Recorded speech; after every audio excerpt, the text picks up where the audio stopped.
तो नेक्स्ट बात करते हैं बेटा, नेक्स्ट हमारे पास क्या है, क्लासिफिकेशन ऑफ क्रिस्टलाइन सॉलिड।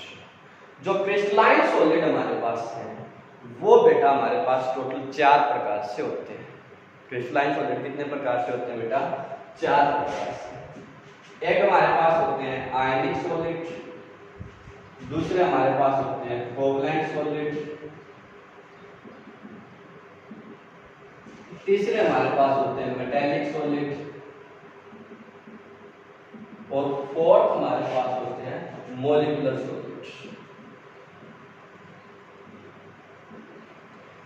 जो भी क्रिस्टलाइन सॉलिड है बेटा, वो क्रिस्टलाइन सॉलिड क्या है?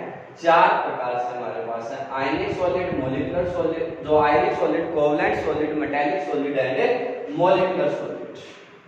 सबसे पहले अगर हम बात करें ionic solid, what are ionic solid? तो आयनिक सॉलिड क्या है? तो ये देखिए इसके नाम से ही क्लियर है, जो सॉलिड जिनके कॉन्स्टिट्यूएंट पार्टिकल आयंस, जो को सॉलिड आयनों से मिलके बने हुए हैं या जिनके कॉन्स्टिट्यूएंट पार्टिकल आयंस हैं, उन सॉलिड्स को हम लोग क्या बोलते हैं? आयनिक सॉलिड। दो solid whose constituent particle are ions। ions पता है आपको 2 प्रकार से होते हैं, कैटायन एंड एनायन। तो मीन सीधी भाषा में आप कह सकते हैं जो कैटायन और एनायन से मिलकर बनेंगे वो क्या है? आयनिक सॉलिड। क्लियर? जैसे सपोज कर लीजिए आपके पास एक सोडियम आयन है, that will be react with the chloride ion converted into NaCl। Clear? अब इसको समझिए बेटा, अब ये क्या है? कैटायंस मींस एक पॉजिटिव चार्ज है, एनायंस एक नेगेटिव चार्ज है। चार्ज के बीच में फोर्स कौन सा लगता है? फिजिक्स में आप लोगों ने पढ़ा है, क्या बोलते हैं? Electrostatic force. और इलेक्ट्रोस्टैटिक फोर्स क्या होता है? फिजिक्स में इस बात को भी पढ़ा है कि ग्रेविटेशनल फोर्स से लगभग 10 की पावर 36 टाइम्स मोर स्ट्रॉन्गर होता है। तो इट मींस दैट जो ये इलेक्ट्रोस्टैटिक फोर्स आपके पास है बेटा, ये क्या है? बहुत ज्यादा स्ट्रॉन्ग होता है। और स्ट्रॉन्ग फोर्स अगर इनके बीच में आपके पास सेल है, बहुत अगर इनके बीच में क्या है बेटा? बहुत स्ट्रॉन्ग फोर्स सेल है, तो इसलिए ये क्या होंगे? बहुत ज्यादा हार्ड होंगे। समझ गए? अगर ये आयनिक सॉलिड बहुत ज्यादा हार्ड होंगे तो इसका मतलब क्या है कि इनके जो melting point and boiling point हैं वो भी क्या होंगे? हाई होंगे। समझ गए? इसके बाद अगर वो कहेंगे कि सॉल्युबिलिटी क्या है, तो सॉल्युबिलिटी की बेसिक सी बात मैंने आपको बार बार समझाई है, केमिस्ट्री की एक ही कहावत होती है बेटा, वो क्या है? Like dissolved like. जो जैसा है वो वैसे में ही घुलेगा। अब ये साफ सी बात है, कैटायन एनायन से मिलकर बने हुए मींस पोलर सॉल्वेंट है, पोलर है, तो they can easily dissolve in the polar solvent. ये किसमें घुल जाएंगे बेटा? पोलर सॉल्वेंट में आसानी से डिसॉल्व हो जाएंगे, लाइक वाटर। बात समझ में आ गई? क्योंकि ये खुद जो है कैटायन एनायन से मींस आयनों से बने हैं, तो डेफिनेटली जो है डायरेक्टली किसमें डिसॉल्व हो जाएंगे बेटा?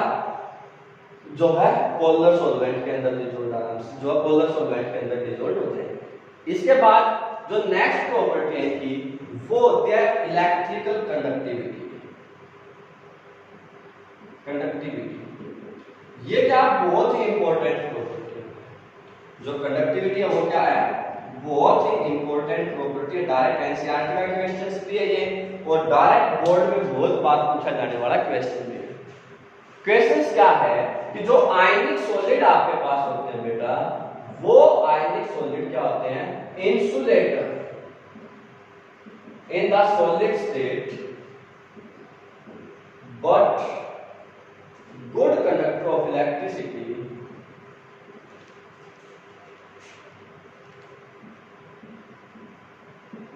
in the aqueous solution।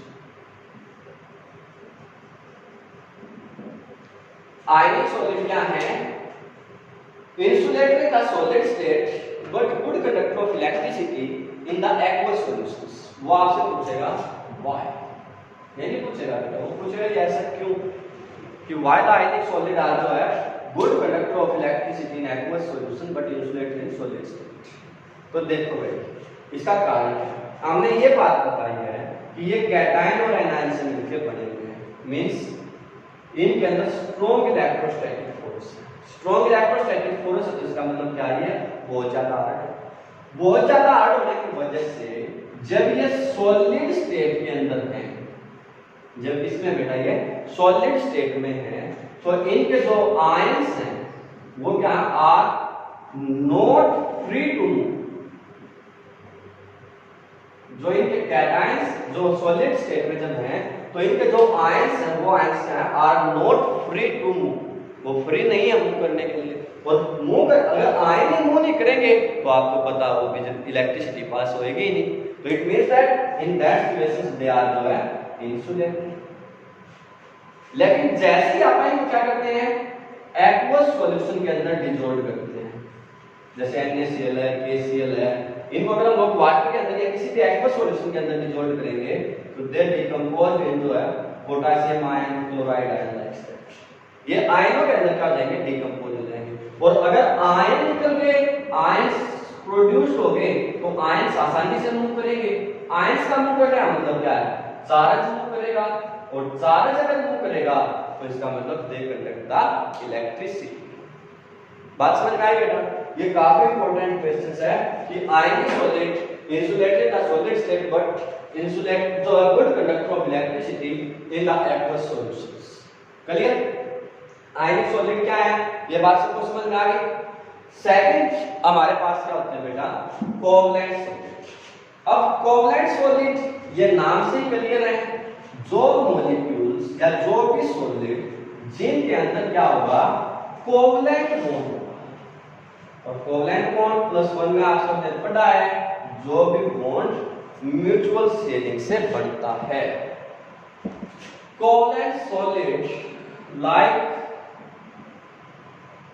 Diamond पढ़ा हुआ सबने, hardest element of the nature. Nature का हार्डेस्ट एलिमेंट, ऐसा नहीं कि सबसे हार्डेस्ट है। सबसे हार्डेस्ट क्या होता है, सिलिका कार्बाइड। हालांकि सेम ही बॉन्डिंग पे बेस्ड होते हैं दोनों।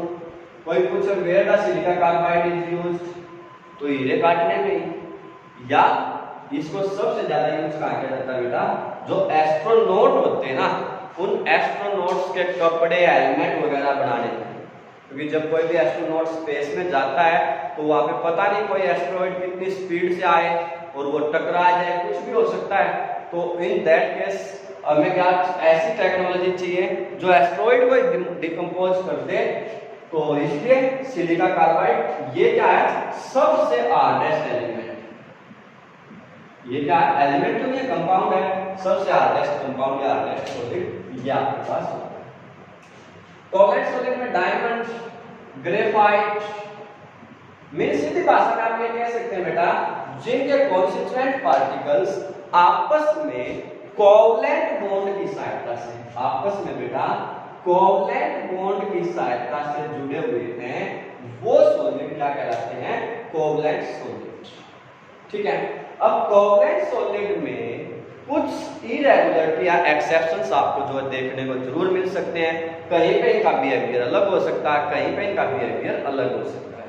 समझ गए? तो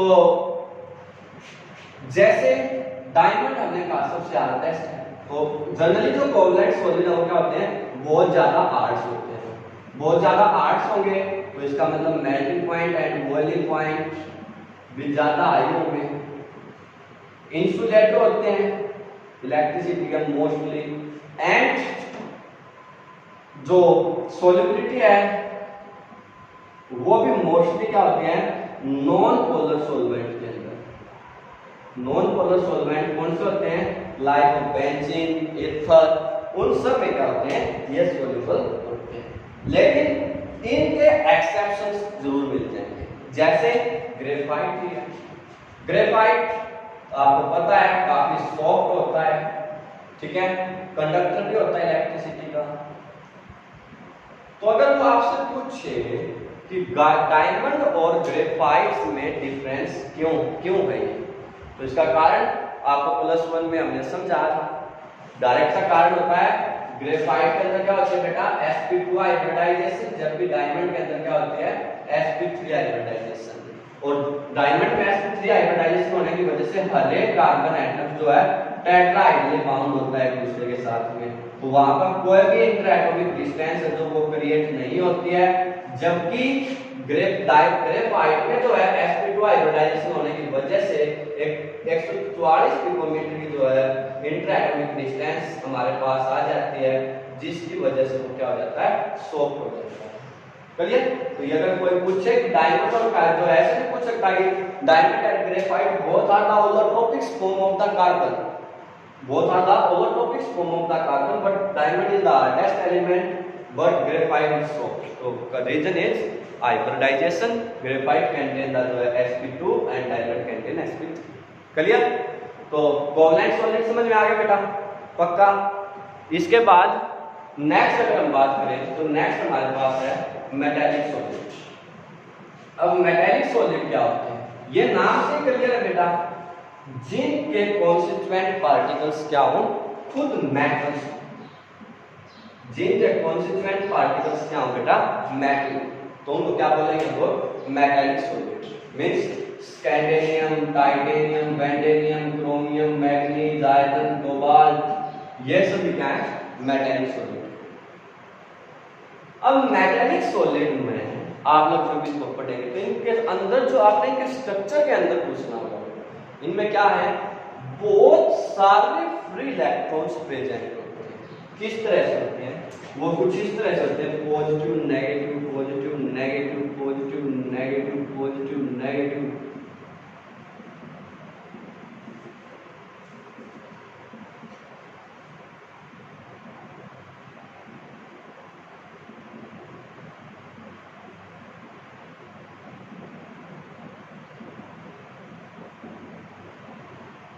इस तरह से।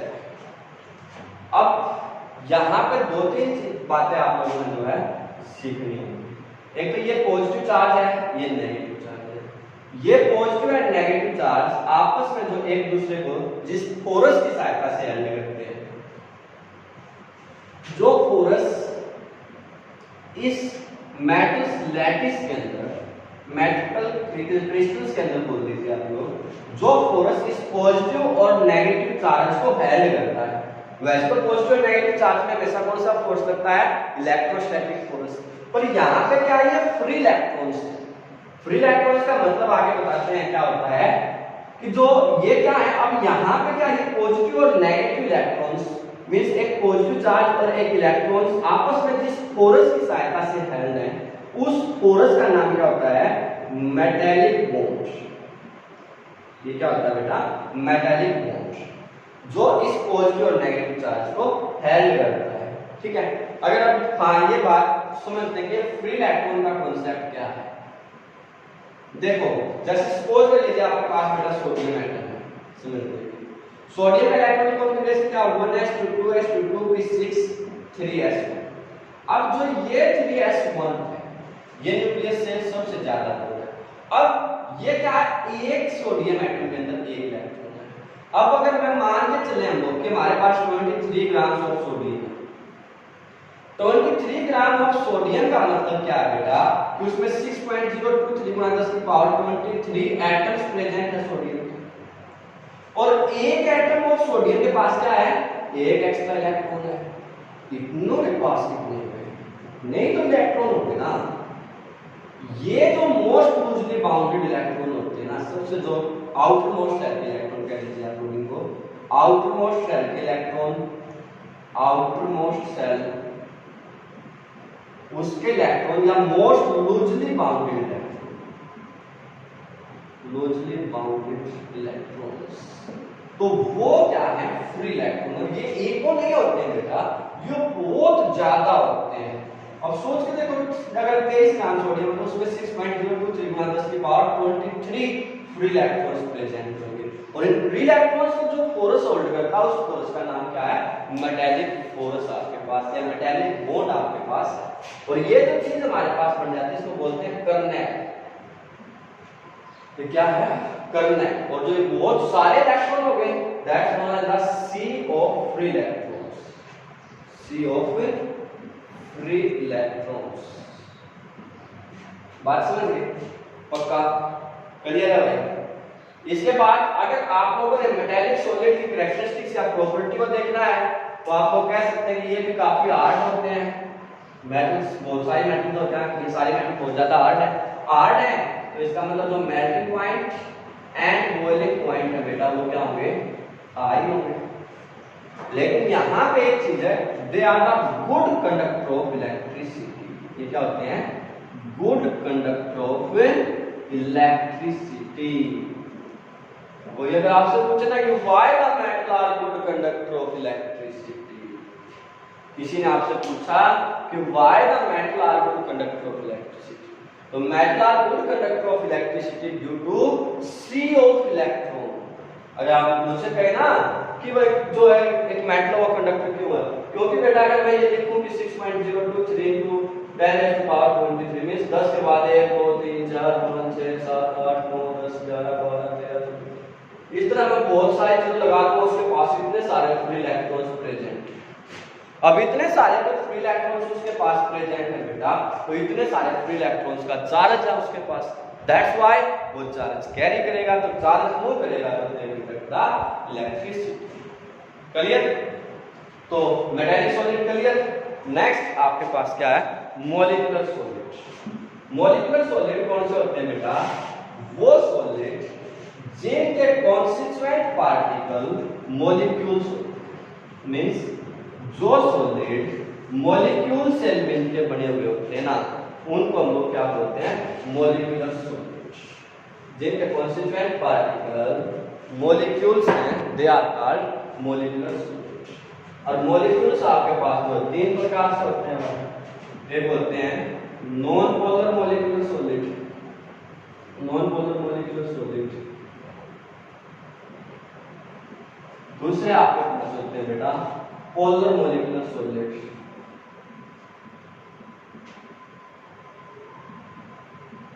और तीसरे आपके पास क्या होते हैं बेटा, hydrogen bonding, H bonding molecular solid. जो भी मॉलिक्यूलर सॉलिड आपके पास है बेटा वो तीन प्रकार से, non polar molecular solid, polar molecular solid and hydrogen bonding molecular solid. सबसे पहले अगर बात करें नॉन पोलर मॉलिक्यूलर सॉलिड, तो नॉन पोलर मॉलिक्यूलर सॉलिड कौन से हो बेटा, वो मॉलिक्यूल्स लाइक आपके पास H2Cl2 Br2 means non polar. ये सबक मैं आपको बार बार समझा चुका हूं। जब दो लगभग या तो करती सेम इलेक्ट्रोनेगेटिविटी या ऑलमोस्ट सेम,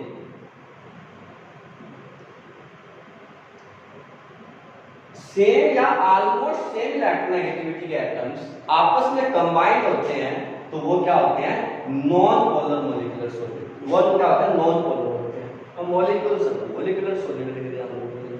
और पोलर मॉलिक्यूलर सॉलिड कौन से होते हैं, जब दो हाईली डिफरेंट इलेक्ट्रोनेगेटिविटी के एलिमेंट आपस में कंबाइंड होते हैं तो वो क्या है, polar molecular solid. Like HCl आपके पास हो सकता है, HBr हो सकता है, SO2 हो सकता है। जब दो अलग अलग इलेक्ट्रोनेगेटिविटी के एलिमेंट आपस में कंबाइंड होते हैं बेटा तो वो क्या है, पोलर मॉलिक्यूलर सॉलिड। और हाइड्रोजन बॉन्डिंग मॉलिक्यूलर सॉलिड ये मैंने आपको समझा ही रखा है। ये सिर्फ कब आएंगे, जब आपके पास क्या होगा, नाइट्रोजन ऑक्सीजन एंड फ्लोरीन। सिर्फ ये तीन element means small in size and highly electronegative element, वो हाइड्रोजन के साथ कंबाइंड होंगे। Means when nitrogen oxygen and fluorine combined with hydrogen they can form the hydrogen bonding molecular solid like NH3, H2O, HF, etc. बात समझ में आ गई बेटा? How to classify the molecular solid, non-polar molecular solid, polar molecular solid and hydrogen bonding molecular solid. Clear? पक्का समझ गया बेटा इसको? इसके बाद अगर हम लोग बात करें इनकी कैरेक्टरिस्टिक्स क्या है, तो भाई जो नॉन पोलर मॉलिक्यूलर सॉलिड है ये रूम टेम्परेचर के ऊपर तो क्या होते हैं, गैस ही होते हैं। ठीक है, रूम टेम्परेचर पे क्या है, गैस है। गैस है इसलिए कि जो बॉइलिंग पॉइंट है या मेल्टिंग पॉइंट है वो बहुत ही क्या होंगे, लो। ठीक है, इलेक्ट्रिसिटी के क्या होंगे, इंसुलेटर। सबको पता है गैस आता इंसुलेटर। क्लियर, ये तो है क्या हो जाएगी कैरेक्टरिस्टिक्स। जो पोलर मॉलिक्यूलर सॉलिड है मोस्टली ये भी गैस ही होते हैं या लिक्विड स्टेट में भी पाए जा सकते हैं एट रूम टेम्परेचर। ठीक है, तो इनके melting point and boiling point भी जो है melting point and boiling point low होंगे, लेकिन पोलर से ज्यादा, नॉन पोलर से क्या होंगे, ज्यादा होंगे। वो तो कम होंगे लेकिन नॉन पोलर के कंपैरेटिवली क्या होंगे, ज्यादा होंगे। मोस्टली ये भी आपके पास इलेक्ट्रिसिटी के क्या होंगे, इंसुलेटर ही होंगे एट अ नॉर्मल कंडीशंस। इसके बाद हाइड्रोजन बॉन्डिंग मॉलिक्यूलर सॉलिड, तो ये आपके पास क्या होते हैं, ऑलमोस्ट लिक्विड या अगर सॉलिड में भी एग्जिस्ट करें तो बहुत ही ज्यादा सॉफ्ट सॉलिड जैसे आइस वगैरह होते हैं, लेकिन वो भी रूम टेम्परेचर पे तो मेल्ट हो ही जाती है। तो जनरली ये भी रूम टेम्परेचर पे लिक्विड स्टेट में ही जनरली पाए जाएंगे, या सॉलिड होंगे तो बहुत ही सॉफ्ट। और वैसे भी अमोनिया तो गैस की होती है। तो इनकी कैरेक्टरिस्टिक्स देखेंगे तो अब ये भी लिक्विड या जो है सॉफ्ट सॉलिड है, तो इसलिए इनके melting point and boiling point वो भी बहुत ज्यादा हाई नहीं होंगे, पर इनके कंपैरेटिवली, इन दोनों के कंपैरेटिवली ज्यादा जरूर होंगे। Non polar and polar molecule के कंपैरेटिवली हाई आपके पास होंगे melting point and boiling point किसके, मॉलिक्यूलर सॉलिड जो है हाइड्रोजन बॉन्डिंग मॉलिक्यूल जो है सॉलिड्स के। और प्योर स्टेट में भी आपके पास है, यहाँ पे ये समझ जरूर देखें कि अगर ये क्या है, प्योर स्टेट में है तो फिर ये क्या है, इंसुलेटर। अगर कोई भी आयंस के अंदर डिसॉल्व है तो फिर तो ये कंडक्ट करेंगे, एक्वस सॉल्यूशन बन जाएगा वो इनका, तो इस दैट केस तो बस डिसॉल्व करेंगे और conduct electricity, otherwise they are insulated. Clear, this is the classification of crystalline solid. थोड़ी वीडियो बड़ी है पर आप सबको इसको बहुत अच्छे से और ईमानदारी के साथ देखना है।